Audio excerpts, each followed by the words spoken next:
Ces dernières semaines, je suis passé de photos pour un cabinet d'avocats à un reportage photo à un congrès scientifique, en passant par un reportage vidéo pour une boîte étrangère.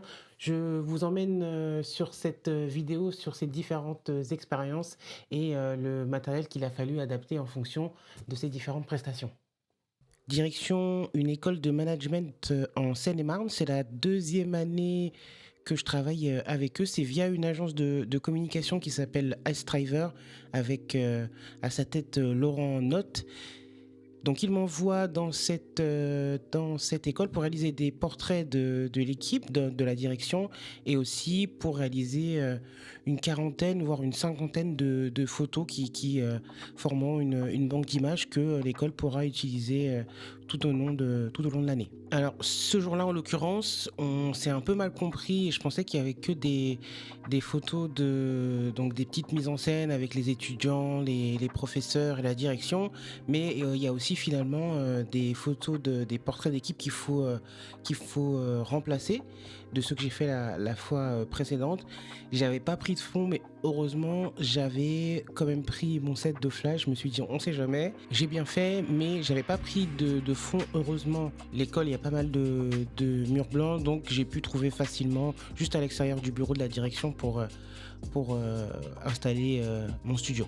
Ensuite, on s'est installé dans l'entrée de l'école pour réaliser la photo de groupe, le temps de trouver la lumière. Alors, on a fait une photo de groupe qui était relativement la même la fois dernière. Donc là, on a juste un petit peu changé les positions. Donc les gens savent à peu près où se placer et quelle attitude avoir. Je leur demande de me laisser un peu de temps, le temps de effectivement trouver la bonne lumière et de faire en sorte que ce soit raccord avec la lumière ambiante. Et on fait quelques photos en essayant de garder toujours tout le monde concentré et avec le sourire. La deuxième partie de la prestation va commencer. Maintenant, il faut réaliser des photos des étudiants, des photos avec des photos en situation de travail, que ce soit avec effectivement les professeurs ou juste entre eux. On choisit la plus grande salle de réunion. J'ai plus besoin de la box. Je vais utiliser le fait qu'il y ait beaucoup de murs blancs dans l'école pour faire rebondir ma lumière. J'ai fait en amont une belle liste de photos à faire, comme ça je perds pas le fil. J'ai même fait marcher un petit peu l'intelligence artificielle pour avoir des visuels et pouvoir les montrer aux participants. Pour avoir un rendu le plus consistant possible, je décide de travailler avec une focale fixe, donc 35 mm qui ouvre un f2, un maximum de lumière qui peut rentrer et une focale qui reste cohérente à chaque fois. J'utilise aussi un flash que vous pouvez voir là juste sur ma droite avec un dôme diffuseur et qui est balancé vers le plafond pour pouvoir illuminer ma scène de façon globale. Je viens toujours avec une liste de photos à prendre pour avoir un point de départ, mais c'est toujours un travail collaboratif. Donc c'est souvent que les clients, que les participants ont des propositions à faire et je suis toujours très ouverte à ces propositions, mais il faut que je reste toujours à la barre pour pouvoir les guider dans ce qu'on a défini en amont, parce que c'est pas évident c'est pas évident de poser et que je dois pouvoir les décharger des idées et de la suite des événements. J'essaye souvent de leur proposer de parler d'un vrai sujet qu'ils ont en cours pour que ce soit plus simple de dérouler, même si effectivement, comme il n'y a pas de son, on se rend pas bien compte que ça peut partir un peu en roue libre et on s'est vraiment bien marré parce que le directeur est parti un petit peu dans tous les sens et que c'était plutôt drôle et que ça a permis aux étudiants d'avoir le sourire. Ce qui est plutôt sympa, c'est que la personne qui s'occupe des réseaux sociaux pour l'école nous a rejointes dans la matinée et on a pu affiner ensemble la liste des photos à faire. Elle m'oriente sur une photo à faire à l'extérieur avec en l'occurrence les étudiants habillés en diplômés, donc avec leur toge et leur chapeau de diplômé. Donc je m'installe un petit peu avant qu'ils arrivent pour gérer la lumière. Pour l'instant, le ciel est un peu gris, ça m'arrange, mais ça va pas durer, ça va pas rester comme ça. Le temps que les étudiants sortent, le soleil est aussi sorti, donc j'ajuste très rapidement. Là, il y a pas de souci particulier. Je suis à l'extérieur, j'ai pas de source de lumière extérieure, en tout cas autre que le soleil, donc je réajuste pour pouvoir faire cette photo. On se met en place. Le tout, c'est de se mettre en rafale et de pouvoir faire un maximum de photos pour pouvoir enregistrer le mouvement de tous les étudiants. Il y a eu d'autres photos qui ont été faites dans cette journée dans les classes. En tout cas, j'ai arrêté de filmer après celle-ci. Là, on fait quelques photos d'interaction des étudiants devant l'école en montrant effectivement des sacs qui sont estampillés du logo de l'école. C'était un moment assez sympa dans le sens où en fait ils se connaissent pas tous et que bah ils ont trouvé pour pouvoir interagir de se présenter mutuellement et je pense que c'était un moment pour eux aussi de découverte de qui est dans l'école, qui fait quoi, quel cursus. Donc c'était assez sympa pour avoir de la spontanéité et obtenir des images très naturelles. De retour à Paris, dans le bus, que je préfère faire d'ailleurs, si je peux éviter le métro, je l'évite et c'est toujours... Enfin ouais, je prends beaucoup plaisir à faire Paris by bus. C'est un peu plus long, mais avec mon matériel, c'est plus simple. Et en plus, la vue est beaucoup plus sympa. Donc, direction proche de l'Arc de Triomphe pour aller réaliser des photos avec un client récurrent, donc un cabinet d'avocats qui se trouve pas loin. Ma fidèle valise à la main, je me rends à ma prestation. Je sais pas comment je ferais sans cette valise qui est absolument parfaite pour ce que je fais. Sur le dos, j'ai la structure de fond qui va pouvoir me permettre de mettre le fond qui est fourni par le client. Je commence un peu à avoir mes habitudes dans cet établissement, donc je m'installe dans la salle qui est dédiée à chaque fois à la prise de photos. Le fond a déjà été déposé pour moi, j'ai plus qu'à m'installer. J'ai une petite heure d'avance, donc je cours pas, je suis tranquille et je peux préparer un magnifique... Je peux être dans l'équipe de France de football. J'installe mon fond, c'est plus facile à deux, mais on s'en sort très bien tout seul, il suffit juste d'un peu d'huile de coude. J'ai mes marques dans cette salle, donc je sais à peu près où je le place. En ce qui concerne l'éclairage, toujours la même boîte à lumière qui fait à peu près 1 mètre et qui envoie une lumière très douce. Et derrière moi, un petit parapluie qui va me permettre de déboucher et d'avoir une lumière très homogène sur les visages. Pour cette prestation, le client me demande de shooter en connecté pour que chaque avocat puisse choisir sa photo dans la foulée. Ça me permet à moi de beaucoup moins shooter et de shooter de façon plus intentionnelle, et ça me permet aussi du coup à l'équipe de la communication d'avoir les photos aussi beaucoup plus rapidement.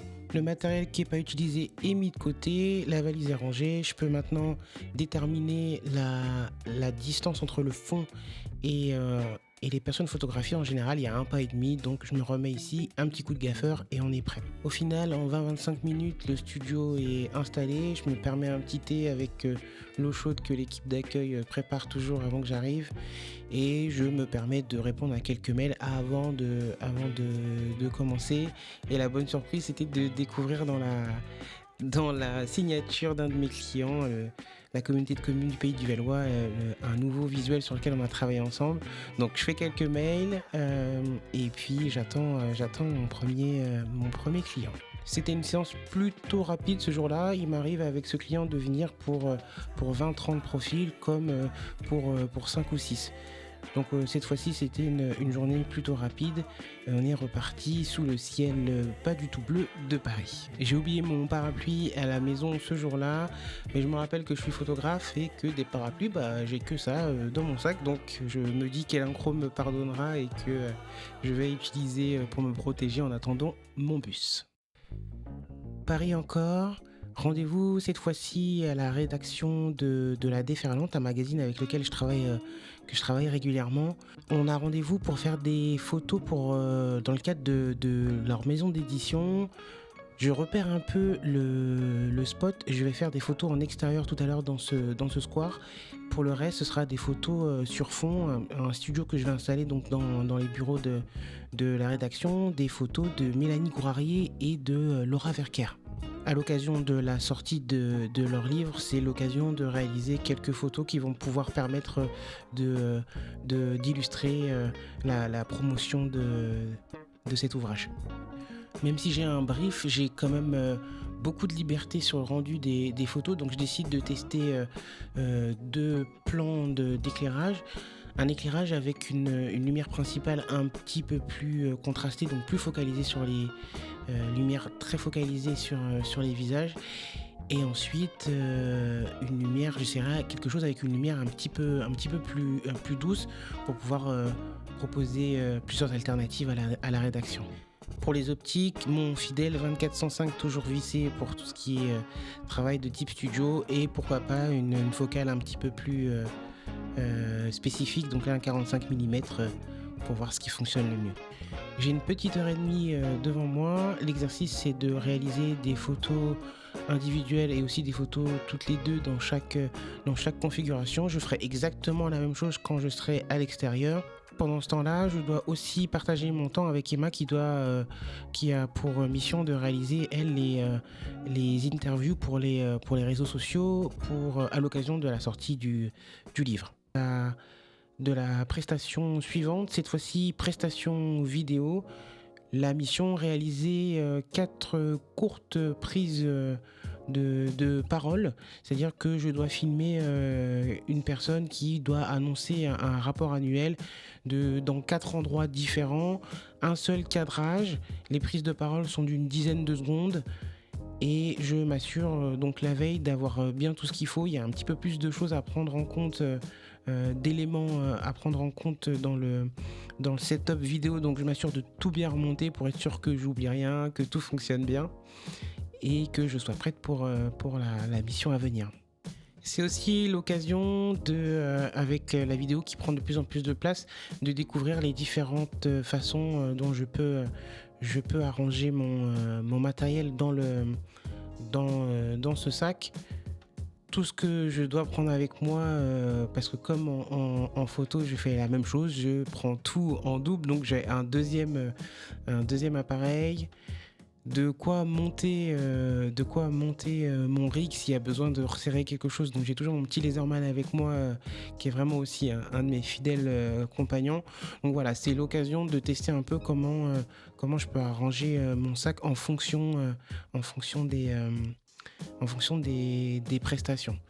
Toujours des câbles de secours, il faut que je trouve de quoi les ranger pour qu'ils soient tous ensemble. Pour l'instant, j'ai une certaine logique, mais qui m'est propre. Il faudrait que ce soit une logique un petit peu plus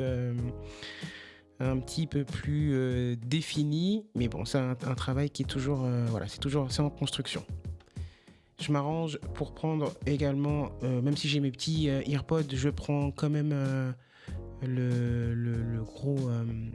le gros casque. Il fonctionne super bien et il est vraiment chirurgical, mais j'ai pas tout le temps envie de l'avoir. Il est beaucoup moins simple à manipuler, c'est un peu bête, mais le petit casque filaire qui prend pas beaucoup de place, que je peux laisser comme ça sur la caméra, est un peu plus pratique si je dois aller vite.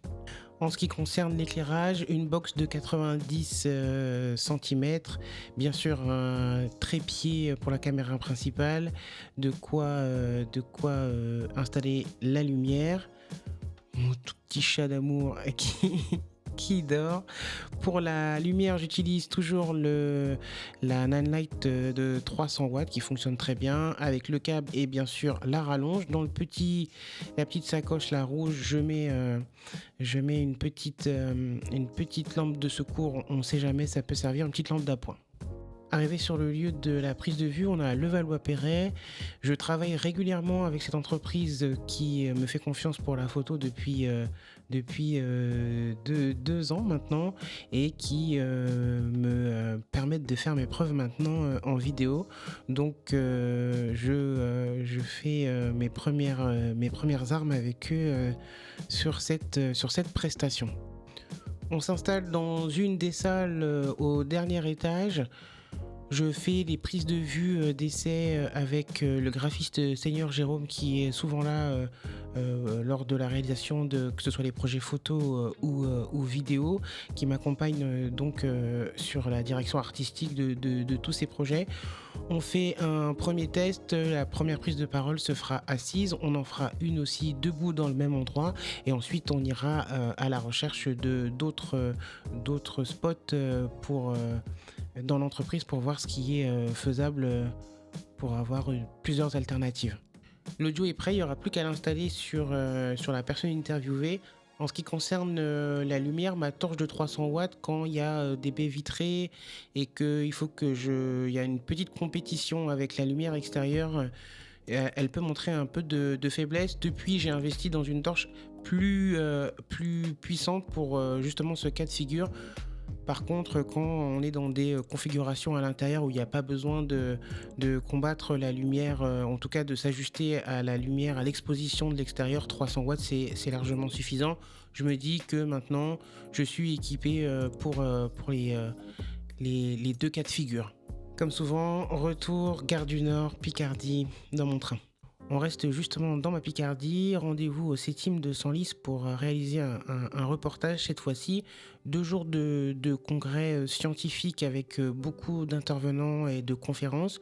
Je dois documenter tous les moments forts de ces 2 journées, donc les conférences, les moments d'interaction entre les participants. Pour le matériel, j'utilise 2 focales fixes, une de 35 mm, une de 85 mm, que je mets mes boîtiers sur un harnais double qui me permet de distribuer de façon identique, enfin de façon homogène les boîtiers sur mon dos. C'est des journées d'à peu près de 12 à 15 heures en comptant le gala dans la soirée. Donc j'ai besoin d'être relativement efficace et d'avoir du matériel optimisé. J'utilise aussi un sac que je mets autour de ma taille pour avoir les batteries de secours, ma caméra aussi pour filmer les coulisses, mon téléphone, mes papiers. Et comme ça, tout est à disposition et j'ai pas besoin d'aller dans ma valise pour récupérer quoi que ce soit pendant la journée. C'est un congrès qui est assez prisé, il y a vraiment pas mal de gens qui y assistent. Donc voilà, je me balade pendant ces 2 journées dans les différents espaces. Il y a en tout, si je me rappelle bien, il y a 5 salles dans lesquelles les conférences se déroulent. Donc je dois aller de salle en salle et à chaque fois prendre des photos des gens sur scène et en même temps des participants qui font leur présentation. Pour ceux qui ont suivi, j'avais déjà parlé de cette prestation et du fait que ça m'avait fait prendre en compte qu'il fallait absolument que je change de chaussures. Et la bonne nouvelle, c'est que mes nouvelles chaussures sont absolument parfaites et que j'ai beaucoup moins souffert qu'avec les chaussures de la fois précédente. Donc ça, c'est un très bon point. Lors de cet événement, la photo de groupe se fait en général après le premier repas du midi. Donc l'équipe de la communication rassemble l'entièreté des participants et moi je dois me mettre à l'étage pour pouvoir faire cette photo de groupe. Et la particularité, c'est que cette photo de groupe doit pouvoir être disponible avant la fin, en tout cas en début d'après-midi, pour les participants. Donc le but, c'est de faire la photo, de l'éditer. Donc j'ai ramené de quoi la mettre sur Lightroom pour pouvoir l'éditer, la passer au service com qui l'imprime en plusieurs exemplaires et qu'elle soit dispo très rapidement donc pour les participants. C'est une prestation qui est aussi très agréable à faire. Le soir, il y a toujours un gala et un endroit superbe à découvrir pour que les participants puissent continuer les conversations et pour la plupart peut-être à se rencontrer et à se découvrir. Donc c'est toujours dans un lieu qui est assez beau de notre région. Donc en tant que photographe, c'est des prestations qui changent un petit peu pour moi. C'est ce que je fais de moins, le reportage, mais je dois avouer que j'y prends beaucoup de plaisir. Retour à la maison, préparation du sac. En l'occurrence, toujours du reportage. Là, ça c'est pas fait exprès, mais effectivement, on m'a sollicité pour du reportage sur ces dernières semaines. Je prépare mon sac. Direction les salons Hoche. Là aussi, je pense que ça va être l'occasion de découvrir encore un superbe endroit. La mission, documenter la soirée de gala et la remise des diplômes. Encore une fois, j'arrive une petite heure en avance.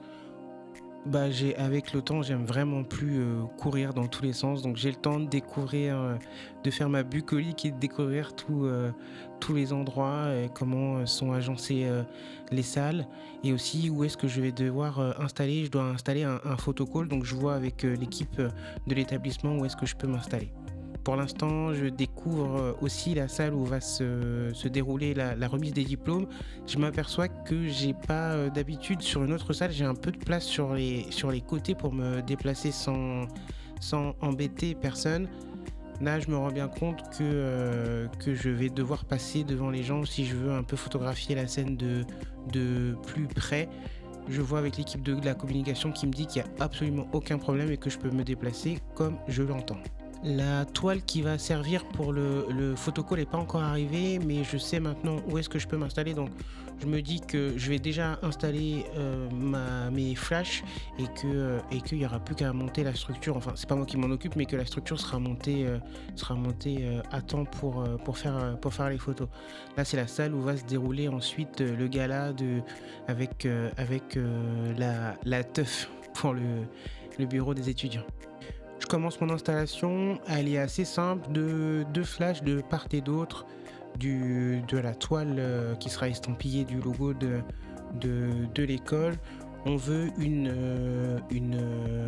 lumière très homogène. Ça peut aller des diplômés qui passent tout seuls à toute la famille, à une bande de copains où ils sont 8. Donc je dois avoir un éclairage suffisamment homogène pour pouvoir éclairer ces différentes configurations. En image, mon super harnais bien pratique. J'ai aussi configuré pour que mes réglages soient accessibles très rapidement, que ce soit pour le photocall ou quand je suis en reportage. La nuit tombe, les gens vont pas tarder à arriver. Le photocall, la toile du photocall est arrivée et tout est installé. J'ai pu faire mes tests lumière. J'ai plus qu'à me positionner à l'entrée et photographier les premiers arrivants. Bien sûr, il a fallu ensuite documenter la remise des diplômes en elle-même et je dois avouer que c'est un moment que j'aime beaucoup de voir toute la fierté dans les yeux de ces nouveaux diplômés. Dernière prestation, qui est une prestation vidéo qui a été possible grâce à Jean-Baptiste Kilien, qui est un copain photographe et qui a parlé de moi à sa cliente pour réaliser en parallèle de ses photos à lui une prestation vidéo. Donc notre mission, c'est de documenter un jour et demi de team building pour une entreprise allemande qui passe un petit peu de temps en France sur ce mois de mars. Donc je prépare le matériel. En l'occurrence, je vais utiliser pour stabiliser ma caméra sur ce temps de prise de vue un monopode principalement, aussi un sac de stabilisation, mais là je prépare ce monopode qui est vraiment très pratique en carbone, donc assez léger. C'est pas non plus une plume, mais c'est assez léger pour l'utilisation que j'en ai. Comme à chaque fois, je prépare tout le matériel devant moi pour être sûr que j'oublie rien. Je remonte, je regarde si tout est bien vissé pour que demain je puisse être tranquille et pas me soucier des petites choses qui pourraient aller de travers. Idéalement, je me prépare pour que chaque boîtier que je vais utiliser, j'en utiliserai 2 et une fonction bien précise. Il y a le boîtier qui sera sur le monopode de façon permanente et ensuite il y aura le boîtier qui ira sur la stabilisateur, donc sur le gimbal, et comme ça j'ai pas à faire il y aura pas de changement à faire. Chaque boîtier a une fonction bien spécifique. Bien sûr, on n'oublie pas de prendre des batteries V-mount, 2 de chaque, 2 de 99, 2 de 50, comme ça je suis sûr de pouvoir avoir suffisamment d'énergie pour toute la journée, même bien plus que ce qu'il me faut, mais au moins ça me rassure. On vérifie les optiques, il y a aussi de la poussière qui peut s'accumuler facilement, regardez si tout est bien propre. On passe un petit coup de la fameuse petite soufflette qui nous sauve tous. et voilà, des petits coups pour être sûr qu'on n'ait pas de tâches et de choses qui nous embêtent pendant la prise de vue. Un indispensable aussi, on va être au Moulin de la Forge, qui est un magnifique endroit où se déroulent beaucoup de séminaires. Il va faire très beau et il va y avoir pas mal de prises de vue à faire en extérieur, donc les filtres ND, c'est un indispensable. On voilà, nettoie aussi, on les prépare et ils seront fixés, je pense, sur les deux boîtiers de façon permanente, ou en tout cas 90% du temps. On revient à toujours ce même souci de savoir configurer les sacs photos en fonction de la prestation. Là, en l'occurrence, je vois comment je peux rentrer le gimbal, le stabilisateur dans le sac en même temps que que mon autre boîtier. Donc là, en le désolidarisant toutes les parties, j'arrive à le rentrer sur le côté gauche et, je pense que ça devrait le faire. Le stack de stabilisation que je vais utiliser aussi, je pense une bonne partie, en tout cas pour les parties où il y a besoin d'être vraiment rapide. Des batteries normales pour mes appareils, on ne sait jamais. Bien sûr, la batterie du chargeur du stabilisateur qui dure toute la vie avec une seule charge. Et aussi très important, toujours avoir, en tout cas pour ma part, une batterie externe et recharger ma caméra pour les backstage. Arrivé sur le site du Moulin de la Forge, je suis déjà venu à plusieurs occasions, mais pour à chaque fois un client différent. Il y a 3 sites. C'est une entreprise qui a 3 sites disponibles qui sont tous absolument magnifiques. JB m'y attend déjà et me fait faire un petit tour du propriétaire pour me montrer un petit peu comment s'agencent les différents endroits où vont peut-être se dérouler les différentes activités. On a le temps d'aller se présenter à notre cliente, et comme on est très très en avance, on décide d'aller faire un petit tour un peu plus loin pour voir le plan d'eau et pour éventuellement tester les prises de vue au drone. Du plus loin que je me rappelle, j'ai toujours eu envie d'avoir un drone. Ne serait-ce pour une raison très basique, faire voler quelque chose, faire voler un objet qui en plus prend des vidéos qui sont à couper le souffle, c'est quelque chose qui m'attire beaucoup. Cela dit, pour le travail, pour l'instant, j'arrive pas vraiment à justifier l'achat. Je travaille beaucoup en ville et donc il me serait pour l'instant pas très très utile, ou en tout cas vraiment très peu. Je travaille très peu dans ce genre d'endroit aussi, donc pour l'instant j'arrive pas à justifier l'achat. Si je devais le faire, ce serait vraiment pour un plaisir personnel. J'avoue que pour l'instant, je me suis un peu focalisé sur tous les moyens de stabilisation. Ce sac qui est rempli de mousse et qui coûte pas moins de quasiment 200 € et c'est un des moins chers. Le monopode, c'est la même chose, investissement, mais jusque-là, il m'a servi dans chaque prestation vidéo. Après, c'est vrai que là, je remarque que les modes de stabilisation sont vraiment utiles dans différentes situations. Le sac de stabilisation est bien plus pratique quand j'ai besoin d'être vraiment agile, d'être rapide, d'être réactive. Le monopode, quand je suis dans des situations, par exemple, là, il va y avoir des sessions de travail où je dois rester un peu plus statique, et là c'est parfait. Et bien sûr, le gimbal pourra apporter un petit peu de mouvement un peu plus fluide. Pour l'instant, je l'utilise principalement pour obtenir des plans que je tourne à 60 images par seconde et que je peux ralentir en post-prod pour avoir ces jolis ralentis. Et pour être sûr que ce soit confortable, si je l'utilise sur un temps prolongé, je l'ai aussi pris une sangle qui me permet de distribuer le poids égal. Je pense que vous voyez bien que c'est comment dire, quelque chose qui me tient à cœur, c'est d'optimiser à chaque fois pour que je puisse être efficace sur des longues périodes sans que ce soit difficile ou sans que ce soit trop pénible. Donc voilà, cette sangle que vous pouvez apercevoir là me permet de distribuer le poids du gimbal qui, même s'il n'est pas très très lourd, fait quand même son poids au bout de 3 heures de reportage.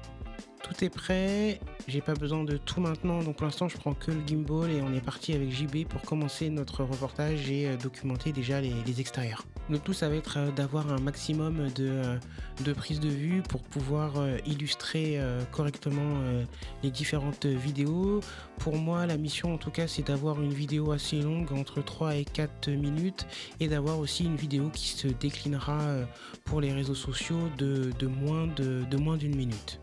Parfait moment pour moi pour faire des push-ins et donc travailler mon ninja walk pour avoir des plans le plus fluide possible.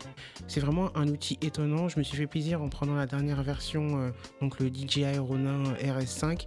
Il est hyper facile à équilibrer, c'est un peu pour ça que je l'ai pris, j'avais pas envie de mettre 3 ans à chaque fois à l'équilibrer, donc là ça j'ai pas de problème.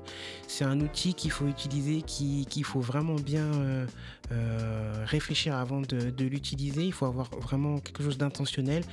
Quand j'ai besoin d'être beaucoup plus rapide, je ne vais pas utiliser le gimbal, je vais travailler à main levée, c'est beaucoup plus rapide.